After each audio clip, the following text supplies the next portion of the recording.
What's good, y'all? The Big Chill here. You feel me? Had to do my intro like that. It's another video. I didn't record like so many videos that still have not been uploaded to this day. So I'm gonna just go and upload some videos. I'm sorry, y'all.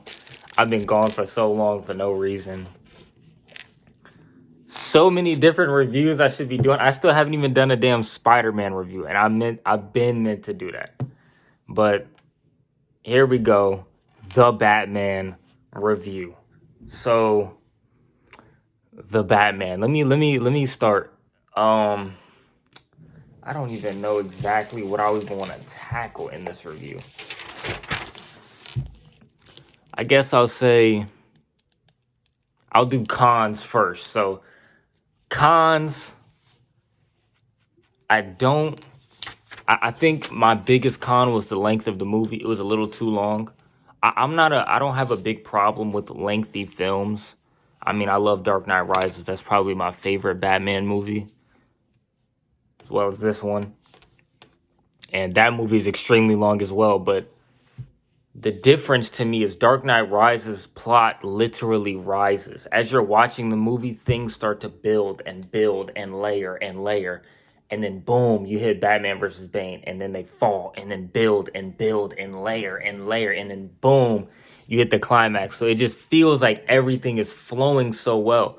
This movie doesn't have that same sort of flow because it feels a lot more flat in its progression, if that makes sense. It doesn't really rise as the movie goes on. So my biggest flaw with the movie is probably the length, but I don't think that's a big deal. It's just it would make it a little more challenging on a rewatch, especially on what kind of movie this is. And this is mostly a detective movie. This is not superhero Batman. This is not Ben Affleck Batman. This isn't even Dark Knight Batman, because Dark Knight Batman, to be honest, as great as those movies are, Batman is nothing in those movies but a vehicle for combat. He's not a character really. He just fights, right? So in this movie, Robert Pattinson, first of all, one of the best Batman ever. Just gonna be honest.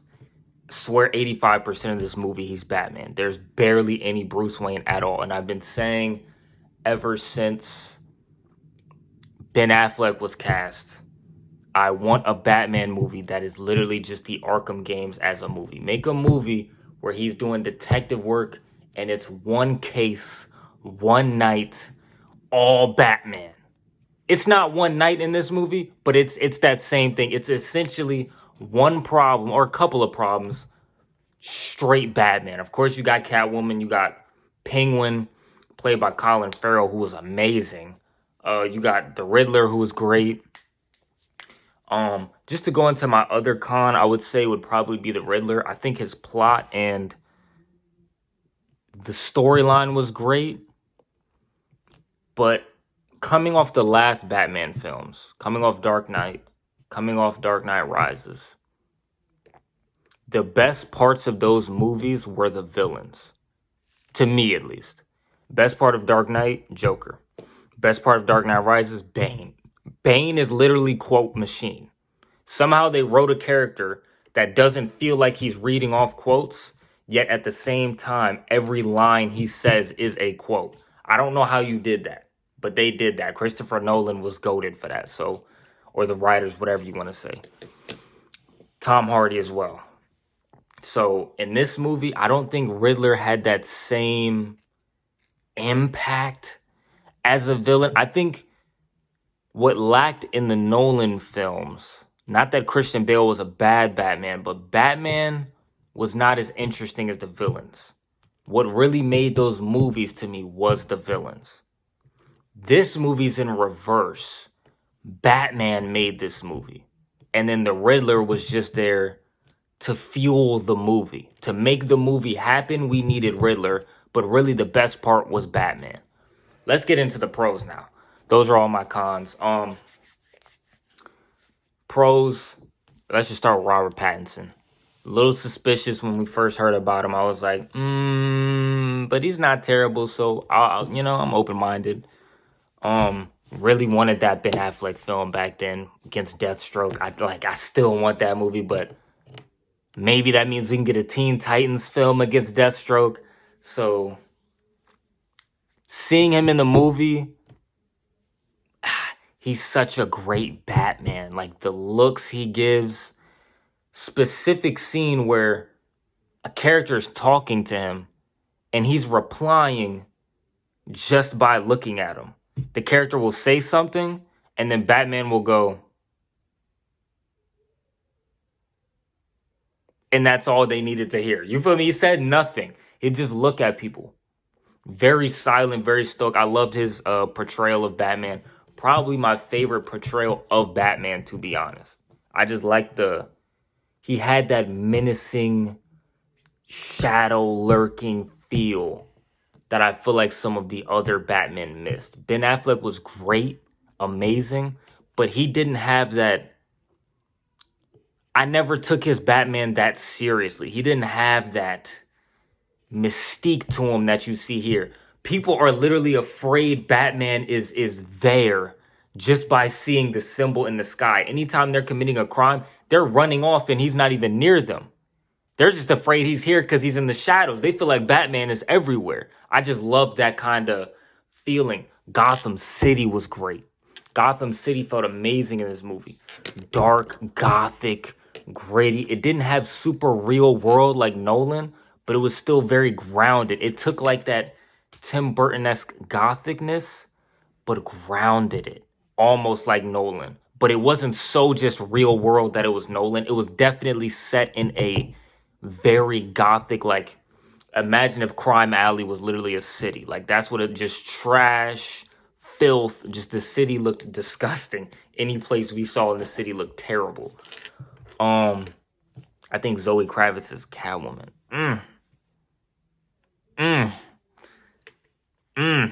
Great performance though, you know what I'm saying? Like I said, Colin Farrell is Penguin. My favorite part of the movie, for sure, the Batmobile.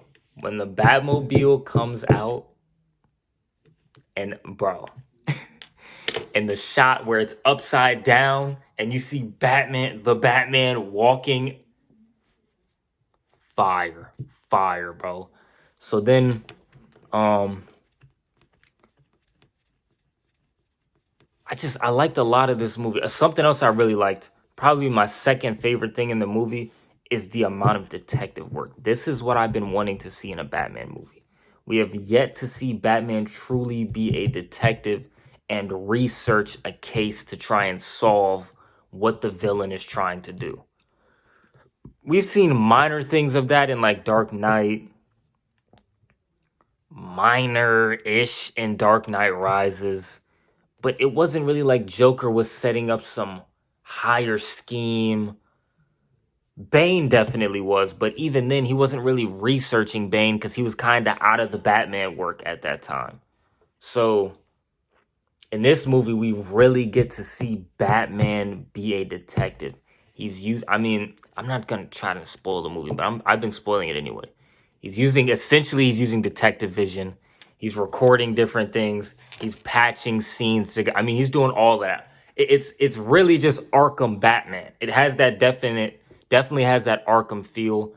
I like that we didn't get the backstory. That's not an origin story, so that's good. We've seen it a million times. I don't need to see it again. I don't care. They put a nice spin on everything, including the Riddler's plot. I think it was good. Just him as a character just didn't have that lasting impact that I kind of hoped he would. He didn't have those quotes and those moments that I'm really like from him. You know what I mean? I was intrigued the whole way through. This movie feels more like you're watching a TV show in terms of its length, and it kind of feels like there's different episodes going on in the movie because there's so many different places the movie goes with its mystery and the riddles and them figuring out various puzzles. All of that was just amazing. I loved all of that. Gordon, I can't even believe I forgot this. Jim Gordon, definitely my second favorite character right behind Batman. Loved Gordon. This is definitely the best Batman and Gordon relationship we've seen in a film. Gordon is essentially the second main character. It's Batman and then Gordon. and then probably Catwoman. Gordon, anywhere you see Batman, you're gonna see Jim Gordon a couple minutes later. They're working together on everything in this movie. Every scheme, every plot, every mystery. If Gordon is there, Batman is there. If Batman is there, Gordon is there. Gordon's letting Batman into all the scenes. Him and Batman are going to all the missions. All of that. It's them two. They're like buddy cops, kind of. Batman doesn't really go by Batman that much in this movie. He's mainly referred to as Vengeance, at least by Catwoman. And Gordon calls him Chief. I feel like people will complain about Robert Pattinson's Bruce Wayne, but it fit to me because we know this is year 2 of Batman. He's still new, and you can tell by a lot of the different things that happen in the movie that he's still new to this. And I don't think he's created that playboy persona because his real personality is the Batman. That's why you see, even as Bruce, he's still acting like Batman. I think at the end of the movie, he realized he can't be that at all times. And maybe we'll see that playboy philanthropist in the sequels. He'll develop that sort of personality as he's Bruce Wayne out in public. But even when he's out in public, the few times you see him in this film, he's just looking at people like he's Batman. He's just looking, saying a couple of words, not too much out of him in this film. So I actually did enjoy that. Alfred was pretty good. I don't think we saw enough, but I think I would have liked to have seen more, but for what this movie was going for, I feel like we did get enough because it was already a whole lot going on anyway. The climax was great. I loved the action. The combat was great. I just don't think there was enough. That would be my third con. Not enough action. Great. What was there was amazing. Choreography, all of that. It just felt like there's like 2 minutes of action, 30 more minutes of dialogue. Like there's not too much action in this movie. So I would say don't go in expecting action, but I'm kind of spoiling the movie right now. But I'm not spoiling anything too major. So this is definitely a wishy-washy review. Let's get into my favorite thing though. I've been kind of stalling it, trying to get through everything else. Gordon was great. Said that already. The soundtrack in this movie is one of the best superhero film soundtracks I've ever heard, bro. The soundtrack in this movie is so good. The theme of the Batman in this film,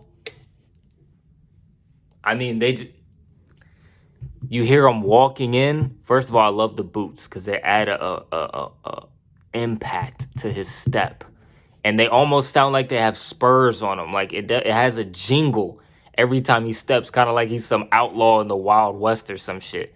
And you hear his theme as he's walking out of the shadows. The soundtrack is the best thing about this movie. Everything else is already up here, and then the soundtrack is just through the roof. Like, that soundtrack is so good. I listen to that Batman theme daily. I'm gonna just be honest with you. So I think this is a good length for this review.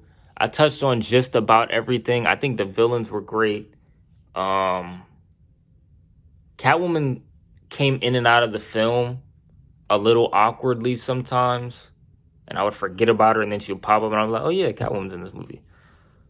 But I think overall this movie was pretty great. For me, definitely 9 out of 10. Solid 9 out of 10. Rivaling Dark Knight Rises. I don't know which one I like more. I just love Bane. Like, Bane is just iconic to me, bro. Don't get me wrong. Joker is great in Dark Knight, but to me, I've always preferred Rises over Dark Knight. I just do. I prefer Dark Knight Rises. I just prefer that movie. Not that I think Dark Knight is bad. It's just not as good to me. Just gonna be honest. So, yeah, The Batman, 9 out of 10. One of the best Batman films ever made. It's up there with The Dark Knight. It's up there with Dark Knight Rises, if you like Dark Knight Rises, which I know many people don't really. It's up there with the best of the best in terms of Batman. Robert Pattinson is up there with the best of the best in terms of Batman actors.